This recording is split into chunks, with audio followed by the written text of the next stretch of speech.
warahmatullahi wabarakatuh. Perkenalkan, nama saya Amelia Cynthia dan teman-teman saya Adelia, Anastasia Wandari, Amanda Julianti Agustin, dan Alia Putri. Kami dari kelompok 1 Tugas Sejarah SMK 1 Banda Lampung. Kami akan mempresentasikan corak kehidupan dan hasil budaya masa praksara. Di sini kami akan membahas berdasarkan corak kehidupan dan mata pencarian yang akan dibagi menjadi 4 masa. 1. Masa berburu dan mengumpulkan makanan tingkat sederhana yang akan dibacakan oleh Adelia. 2. Masa berburu dan mengumpulkan makanan tingkat lanjut yang dijelaskan oleh Anastasia. 3. Masa bercocok tanam yang akan dijelaskan oleh Alia. Dan yang terakhir, masa perundagian yang akan dijelaskan oleh Amanda. Berikut penjelasannya.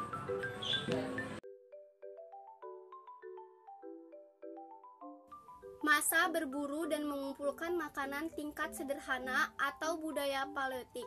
Corak kehidupannya, pada masa ini sumber makanan manusia purba bergantung sepenuhnya pada alam dan mendapatkannya dengan cara berburu serta mengumpulkan makanan yang telah didapat. Maka dari itu, berburu hewan menjadi aktivitas pokok untuk bertahan hidup. Dan hewan-hewan yang diburu antara lain rusa, babi, kijang, kerbau, kera, gajah, dan kuda Nil. Karena berburu menjadi sarana utama dalam bertahan hidup, kehidupan manusia purba pada masa ini masih bersifat nomaden atau berpindah-pindah dari satu tempat ke tempat lain, mengikuti gerak binatang buruan serta sumber air. Terjadinya migrasi atau perpindahan tersebut umumnya dipengaruhi oleh beberapa faktor utama, antara lain adanya perubahan iklim yang ekstrim. Misalnya, kemarau yang panjang yang membuat banyak padang rumput dan sumber air menjadi kering. Ataupun musim hujan yang berkepanjangan yang membuat suhu lingkungan menjadi sangat dingin. Kemudian, ada bencana alam serta ancaman dari hewan karnivora. Sementara itu, manusia purba tersebut tinggal di kawasan yang berupa padang rumput dengan semak belukar dan hutan kecil di sekitarnya yang dekat dengan sumber air, danau, dan juga rawa. Makanan mereka berupa daging dan tumbuh-tumbuhan yang dimakan secara mentah-mentah. Selain itu, mereka hidup dalam kelompok-kelompok kecil secara nomaden. Di antara laki-laki dalam kelompok itu dipilih semacam pemimpin dengan status primus inter parus. Secara harfiah, berarti yang utama dari yang sama. Ia biasanya kuat secara fisik, mampu membaca tanda-tanda alam, serta memiliki kemampuan komunikasi yang lebih baik dibandingkan yang lain. Interaksi antara anggota kelompok saat berburu menimbulkan sistem komunikasi dalam bentuk bunyi mulut, yakni dalam bentuk kata-kata atau gerak badan atau bahasa isyarat yang sederhana. Kemudian, hasil-hasil budayanya. 1. Kapak primbas. Kapak primbas adalah sejenis kapak genggam yang berbentuk masif. Teknik pembuatannya pada umumnya masih kasar dan tidak mengalami perubahan dalam waktu yang lumayan panjang. 2. Alat serpi. Alat serpi acap kali ditemukan bersama-sama dengan kapak primbas atau alat batu masif lainnya. Di beberapa tempat, alat serpi merupakan unsur dominan yang kadang alat ini merupakan unsur pokoknya. 3. Alat tulang. Alat-alat tulang berupa sudip dan mata tombak yang bergerigi pada kedua belah sisinya, berukuran 4,5 cm. Kemudian, menggunakan pula alat-alat dari tandung menjangan yang kemudian bagiannya diruncingkan di duri ikan pari ditemukan pula, dan benda ini mungkin digunakan sebagai mata tombak bagi manusia purba yang tinggal di pesisir pantai. Jenis peralatan yang dibuat berikutnya sebagian besar masih merupakan alat penunjang dalam kegiatan berburu seperti anak panah dan busur yang membuat mereka semakin mudah memperoleh hasil buruan. Masa berburu dan masa mengumpulkan makanan tingkat lanjut disebut juga budaya Mesolitik. Berburu dan meramu tingkat lanjut merupakan kelanjutan dari masa berburu dan meramu tingkat awal atau sederhana. Ciri-ciri kehidupan masyarakatnya setinggi lebih dibanding dengan masa sebelumnya, terutama dalam hal manusia pendukung, teknik pembuatan alat, tempat tinggal, ataupun kesenian dan kepercayaannya.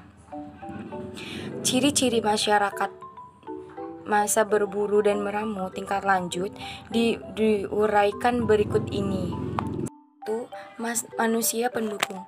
Pada masa berburu dan meramu tingkat lanjut, manusia purba memasuki masa Holosen. Manusia pendukung kebudayaan masa ini adalah kelanjutan dari manusia purba jenis Homo sapiens, yaitu ras Mongoloid dan Austromoneid.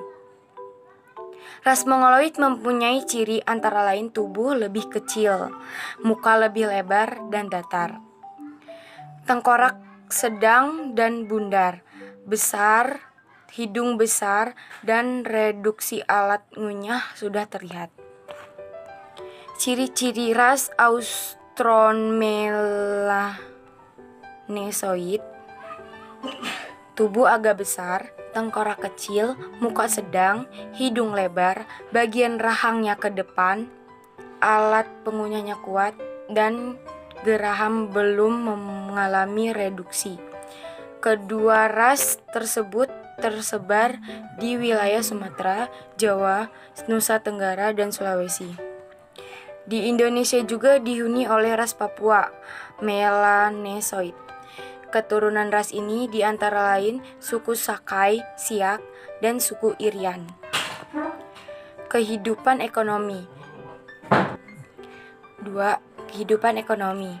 Kehidupan perekonomian pada masa berburu dan meramu tingkat lanjut sudah mengalami perkembangan meskipun dalam pemenuhan kebutuhannya masih bergantung pada alam. Berikut ini beberapa ciri kehidupan ekonomi masyarakat pada masa berburu dan tingkat lanjut. B. Kehidupan berburu berkembang seiring dengan kemajuan dan pembuatan alat. C. Selain berburu hewan di dekat, mereka juga makan hewan-hewan laut, misalnya kerang yang kulitnya dibuang menjadi sampah bukit kerang, yaitu Jokkenmodinger. D. Mulai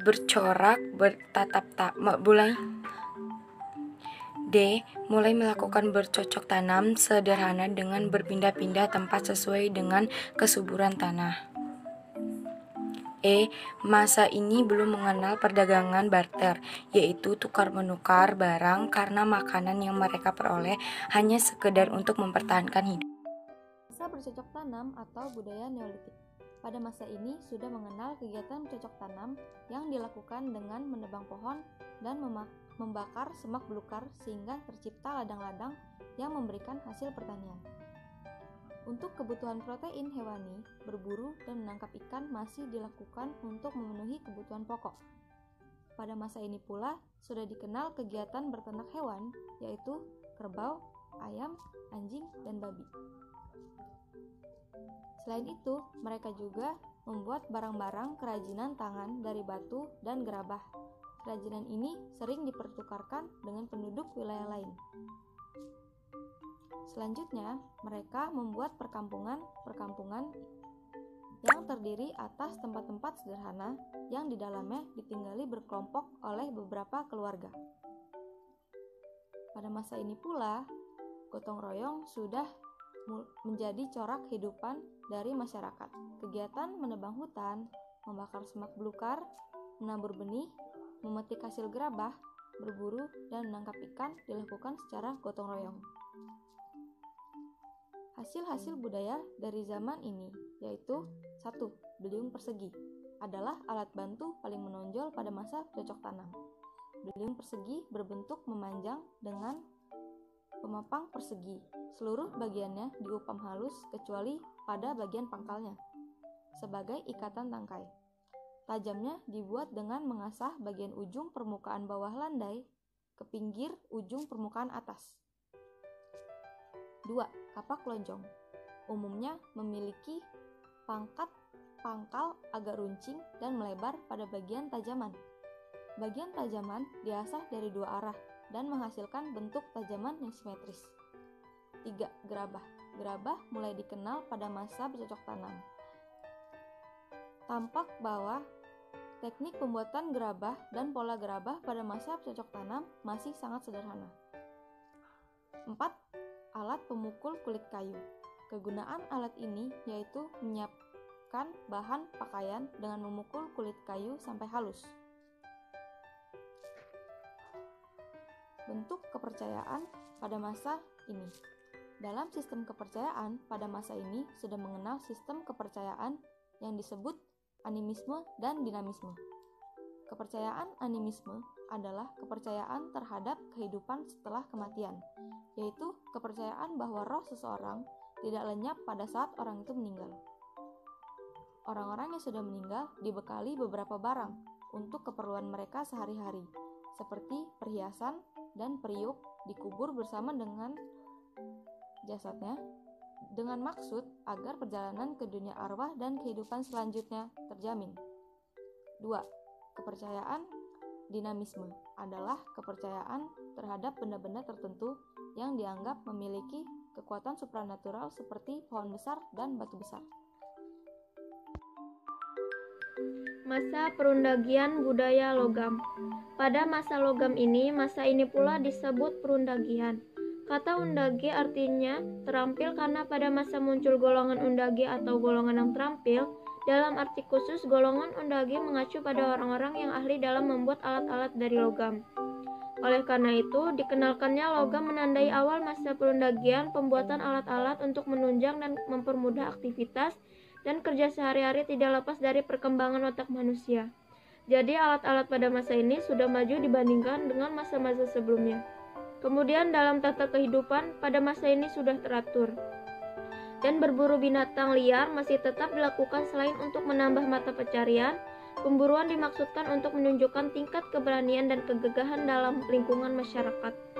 Pemburuan dilakukan dengan menggunakan tombak, panah, jerat yang dibuat dari bambu atau rotan yang ujungnya dilingkarkan. Sedangkan pertanian dalam sektor perdagangan dan persawahan menjadi mata pencarian tetap. Dalam rangka menyempurnakan usaha pertanian, diciptakan alat-alat dari logam terutama untuk pengolahan sawah. Pada masa ini pula sudah mengenal perdagangan. Perdagangan ini dilakukan dengan cara tukar-menukar barang yang diperlukan pada tiap-tiap pihak. Benda-benda yang ditukar, yang digemari adalah benda-benda yang mengandung arti magis dan bersifat khas. Misalkan nekara perunggu, moko, dan benda-benda perhiasan seperti manik-manik. Selain itu, kehidupan pada masa perundagian memperlihatkan kesetiakawanan yang kuat. Perasaan solidaritas itu tertanam dalam hati setiap orang sebagai warisan yang telah berlaku sejak nenek moyang. Adat kebiasaan dan kepercayaan merupakan pengikat yang kuat dalam mewujudkan sikap itu. Hasil budaya yang ditemukan pada masa itu adalah alat-alat logam dan perunggu. 1. Nekara. Nekara berbentuk seperti dandang terbalik dengan bagian atas yang terbuka dan bagian bawah yang terbuka. Bentuk nekara umumnya tersusun atas 3 bagian.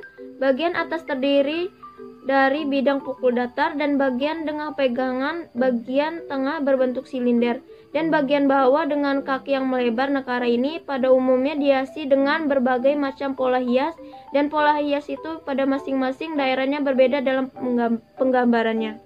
2. Moko. Moko sebenarnya masih termasuk ke dalam tipe nekara, tetapi dengan ukuran kecil dan hias-hiasan yang lebih sederhana selain 2 peninggalannya yang barusan dijelaskan. Sebagian besar peninggalan pada masa ini adalah berasal dari perunggu seperti kapak yang terbuat dari perunggu, bejana yang terbuat dari perunggu, patung perunggu, gelang, dan cincin juga dari perunggu. Bentuk kepercayaan. Bentuk kepercayaan pada masa ini sudah semakin berkembang. Kepercayaan kepada pengaruh arwah nenek moyang terhadap perjalanan hidup manusia serta upacara-upacara religius yang menyertai semakin berkembang. Pada masa ini diyakini bahwa arwah nenek moyang itu akan melindungi dan menyertai perjalanan hidup manusia.